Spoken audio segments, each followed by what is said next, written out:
Welcome to LinkedIn. Hello, hello, hello. I'm Marshall Goldsmith. So happy to have you join us here on LinkedIn. We have a wonderful show today with my comrade, Sun Chong.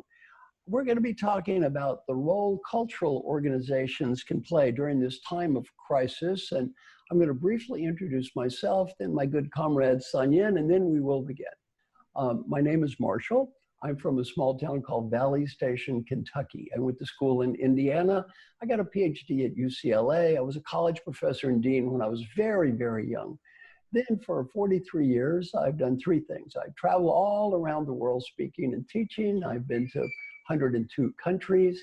I have 11 million frequent flyer miles just on American Airlines. I coach executives. I've been the coach of the CEO of Ford and Pfizer and Glaxo and the World Bank and Walmart and all kinds of organizations, including the wonderful New York Public Library. And then I write and edit books and articles. I've written or edited now 42 books. I've done 6 bestsellers, and the other 36 books were purchased by my mother, my father, and associated relatives. So I've done a lot of books. I haven't sold them. Most of them didn't sell any copies. A few did, though. A few did. And we're here today to build on something called our 100 Coaches program. That's an idea about many of the great teachers around the world helped me when I was young, and this is dedicated to them. It's a give back program where we're basically adopting people. Everybody teaches everything they know to everybody for free. And the only expectation is when you get older, you give back. Now, my colleague in this process is the wonderful Sun Chong. I used to be the #1 coach in the world for years, but now they put me in something called the Hall of Fame. The Hall of Fame is where they put old people. And the new #1 coach in the world is my wonderful friend, Sun Chong. Sun, can you introduce yourself? And then let's say introduce Deb and I'll introduce Tony. Wonderful. Thank you so much, Marshall. And today's show, just so everyone has a sense, is how the arts and the books can help us thrive through times of crisis. I'm so excited about the discussion that's going to happen today. So as a note of introduction, I'm Sun Chong, and as the world's #1 leadership coach, I help leaders in their organizations reimagine and build stronger teams so that they can thrive through times of uncertainty and beyond.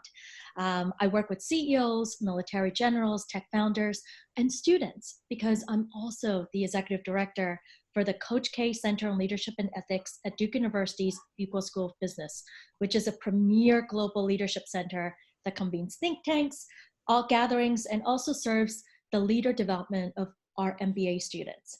Now, we have a wonderful program today, and in the process of this, please continue to put your questions in the comments, and during the show and beyond, we will be answering those questions.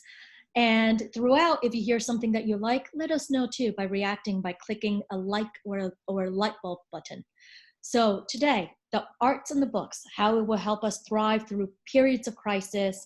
I'm excited to introduce my friend, Deb Rutter. Deb is the president of the Kennedy Center for Performing Arts, which also includes the National Symphony, the Washington Opera. The Kennedy Center is our nation's cultural center. And Deb has been an arts leader for 4 decades, working from in cities such as Seattle to Chicago and now Washington, D.C. And each time she powerfully deepens that connection between the community and the arts.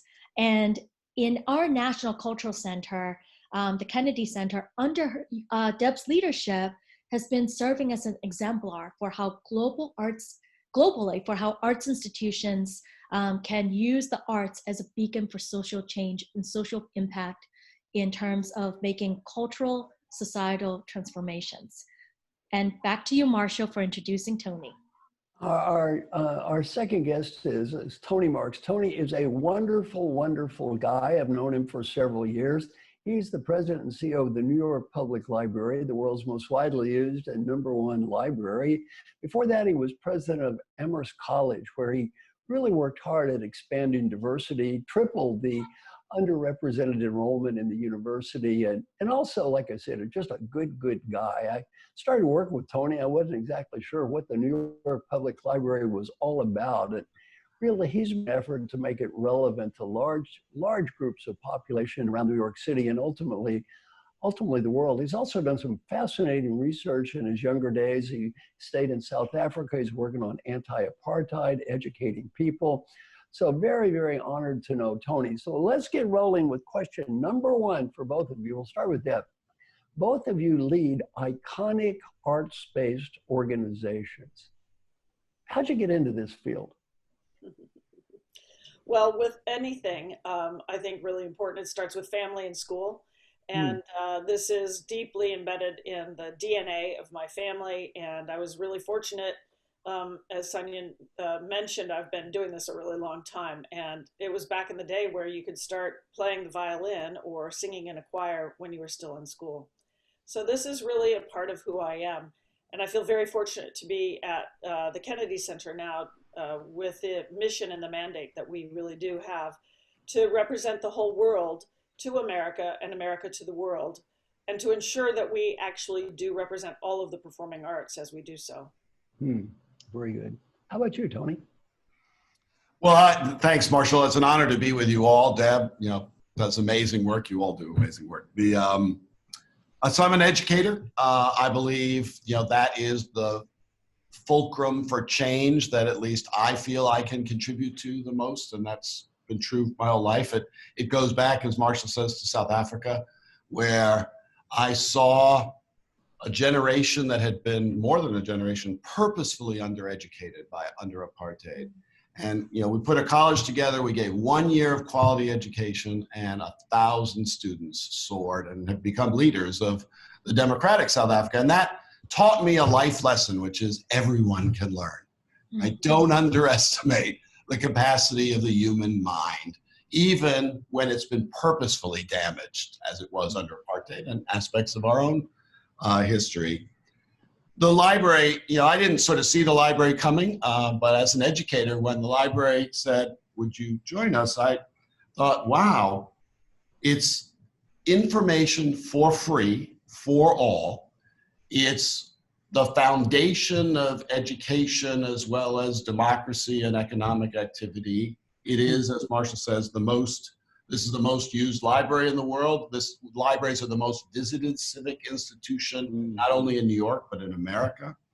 I love the idea that it was not formal education, meaning, it wasn't the sort of curriculum and the sort of certifications. It's meets everyone where they are and helps to move them forward, whether you're illiterate or a Nobel laureate.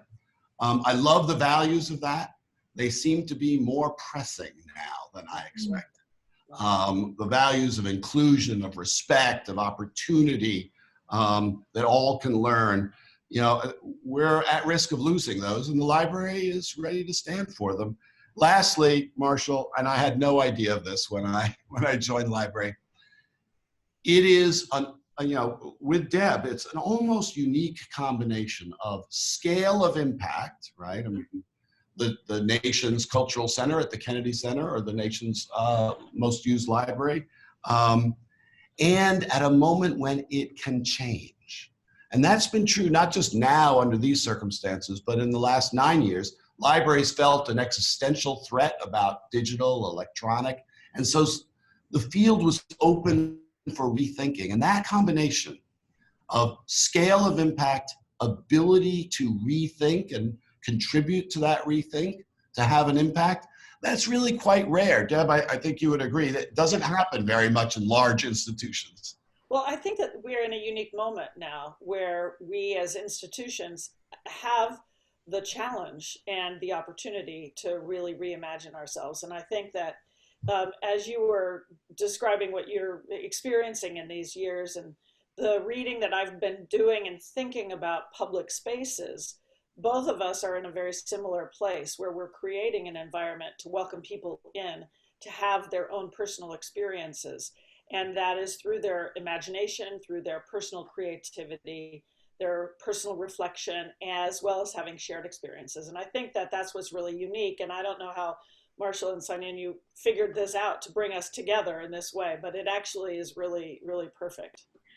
Well, there's a lot of connecting the dots between what you both just said, right? Which is there's an element of this idea of informal, because it's not only in the formal education, but also the informal fabrics of our everyday lives, and that reflection. And both of you are right in the middle of all of that with the arts, with the libraries. So we're also, you both referenced this moment in our nation's history, and it's a beautiful moment. And it's a larger conversation around racial equity and equity in general. In this moment, we are all called to be able to look beyond understand our own biases, and also see the world in relationship to other people and ourselves. And books and arts have always enabled us to walk in other people's shoes. So can you dive in specifically, what are your institutions doing to be able to help bridge and foster this more just and equitable society? Tony, let's start with you. Okay. Look, we entered this as the most visited physical institution in New York. And the 5 boroughs, the public libraries, get close to 40 million physical visits, more than, all the museums and sporting teams combined. Luckily, only because we don't have the Kennedy Center in New York. And everything we do is for free, everything. Right? So that puts us in a and we're in every neighborhood, right? So that meant we've always been crucial to sort of community building. So now we move to the pandemic, we're digital, at least we're all digital now, for now. And that means putting programs out, asking the Schomburg in the crisis of the last few weeks, which has been building for 400 years, putting out special lists of books that people can read electronically. The library as a whole found in the last 2 weeks that all 10 of our top checkouts were about race. Everyone, and most, I think 20% of them were about in terms of increased use. And that's really remarkable. We've made sure that those books are accessible, because as you say, Sunyan, only if we understand our history, only if we understand each other, can we find empathy that we need for solidarity and find solutions. So the library's ready and happy to do that. And we're being creative, as Deb is being, and others are being online. We are eager to reopen because we are the only physical place in New York where everyone touches each other or comes. We live in a world of gated communities. The library is the one place where that's not the case, and that's true for the more than 16,000 libraries in America, more than Starbucks. So we need to be able to gather again safely, gradually, because that is essential for having the kinds of conversations we need to have, not just online, but in person, across differences, across different backgrounds. So that's an issue we're dealing with. How do we reopen? How do we do that safe? How do we get to the right balance and adjust as circumstances change? We are living in a world of uncertainty, the likes of which I don't think we've ever seen before. And then lastly, and I'll come back to this, I hope, it's great that we can offer people things digitally, and we're seeing huge explosions of digital reading and programs. The fact is, in New York, something like 2 million people don't have broadband access at home. You just think about this in the current circumstance. Think about what you're doing, watching on this screen. Now imagine you come from a poor family that can't afford broadband. Your school is not available to you. It's online. We assign homework, even when it's, when we are physically meeting online.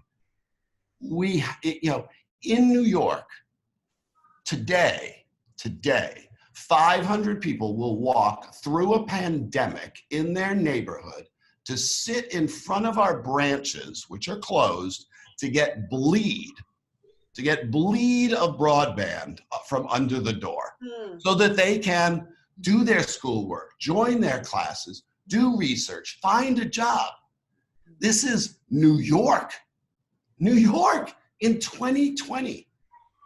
If ever it was always clear we needed to solve this. It is abundantly clear now. We have basically excluded exactly the people who we are all traumatized and should be traumatized about how much they have been left behind. I mean, it's time. It's time on this and so many other fronts. I know Deb is, working on so many things at the Kennedy Center. So Deb, you have been about public spaces and closing that distance. Tell us more about what you're doing. So let me give just a little bit of context. It was 1958, and President Eisenhower was the one to sign the congressional legislation that created the National Cultural Center. And that mandate was a National Cultural Center and to be the national advocate for arts education. It wasn't until 1963 and then 1964 when Jackie Kennedy was asked by Congress how she wanted her husband to be remembered. And she said, I want a living memorial in the National Cultural Center. And that's how we became the Kennedy Center itself. And that's why we have a three-part mission. But it's really important to remember all three, because the National Cultural Center could just be, well, it has that title because it's in Washington, D.C.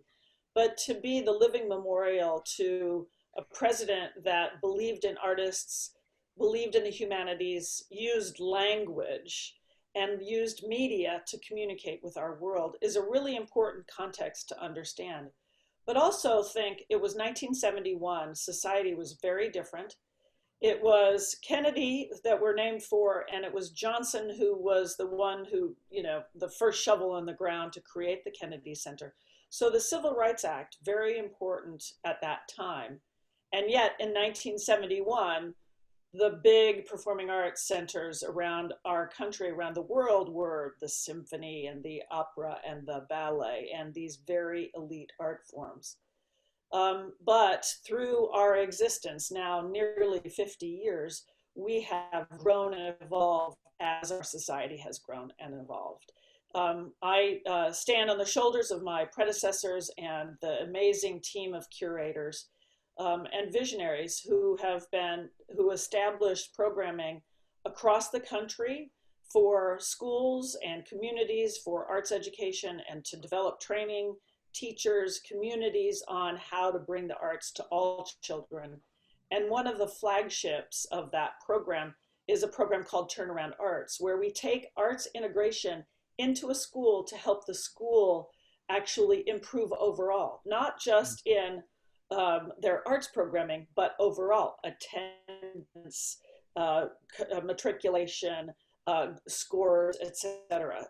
And so it's for schools way of in the last time at the center, I have really strongly felt the mandate that we really needed to represent all of the performing arts and bring them into the National Cultural Center. And frankly, at a time when we were really being pushed to really say, what does it mean for a performing arts center? I felt the fantastic opportunity to broaden what had already been established through our Performing Arts for Everyone, which has been around literally for 20 plus years. Every single day we have free programming. Every single day we have offerings that bring people together to watch at the center, but then we broadcast it. Literally for 20 plus years, we have been capturing and sharing art all around the world. So we have an amazing archive. In these 5 years, though, we have changed what we offer. And I want to say that because what we are doing and how we're expanding on it now is not something in response just to what's happening now, but really an outgrowth of a belief that the arts are an expression of who we are as people. It is a way for us to understand one another, to have shared experiences. It is the place that people go whenever they want to grieve, understand, communicate, share. whether it is through dance or music, theater, language. And it is really a recognition and acceptance that all forms, the ones that are the newest, in fact, for me, in some ways are the most interesting, because those are rising up out of our young people and our artists today and expressing themselves based on their feelings, their emotions, their community of history. So it's really fantastic time for us and the arts. So right now we're sharing it all digitally. There is so much activity on the digital stage of the Kennedy Center that I can't even keep up with it, both new and archived work. It's also a learning resource for all those parents who are having to do their teaching of their young people at home. There's a fantastic set of resources for curriculum on our website. So it's really exciting. I'll tell you, it is a really challenging time to be responding and sharing the most valuable, timely, and focused art that we possibly can. You know, one thing that I love about what both of you are doing historically, and Tony, you know this, the idea of a liberal education was used not to be inclusionary, but exclusionary. Our ancestors were mostly peasants. They lived on small little plots of land that were controlled by a ruling elite of people. In the UK, they went to Oxford, they went to Cambridge, they talked to each other. They had this liberal education so that even if you were poor and made money, you still weren't one of, quote, them. It was an exclusionary system, and the arts were part of this exclusionary system. What I love about what both of you are doing is you're taking the idea of the arts and kind of reversing that. Rather than that being a form of snobbish elitism, anti-inclusion, you're making it something that relates to everybody. We don't have a lot of time, but if you could each make just maybe one quick comment about that. Tony. I mean, we believe in education for all, but that means the high end, and we have, you know, the most used research library in the world, fancy stuff, you know, amazing special collections curators, colleagues, but we also are in every branches and in every neighborhood. And the key, as you say, Marshall, is education and learning should be an opportunity and inclusive and an opening, not a sort of meritocratically justified exclusion and, you know, and constraint. And I think we've learned that again in this period. Yeah, very good. About 7 years ago, we had our first major series of performances that included hip hop culture across the city, as hosted by the Kennedy Center, and then at the Kennedy Center and in partnership with a variety of different of the internal art forms, and really in a big way with the National Symphony Orchestra. And it really took hold and became something that we had as an aha moment, which is, this is probably the biggest way that we can demonstrate that we believe that all art forms should be at the Kennedy Center, because we'll do a one-off of a program here or a dance effort or a theater show. But the overwhelming enthusiasm that we experienced inspired me to appoint an artistic director for hip hop and an internal curator, director of hip hop culture.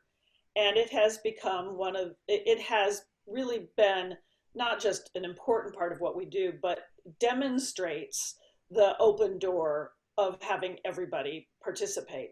Yeah, can I just say that the notion of, you know, that you're doing arts for all, I mean, you know, the schools have largely abandoned this agenda, right? For budget reasons, you know, and I forgive me for doing this.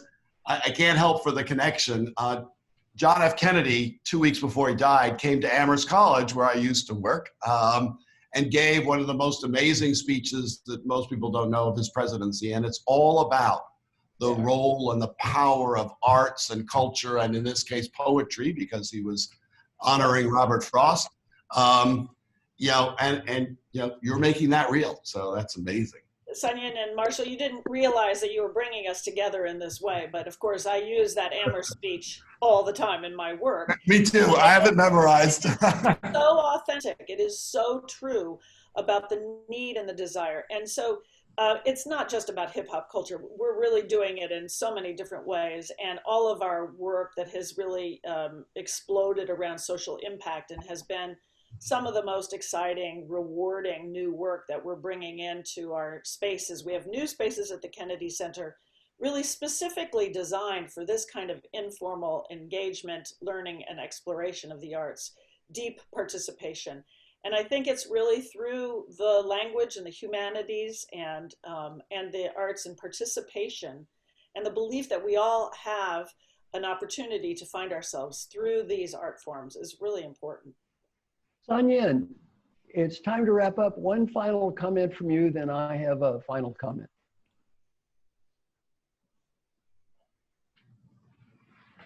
I'm so deeply inspired and listening to both of you. And as you were talking, I was making the connection that equity starts with access. It starts with access, right?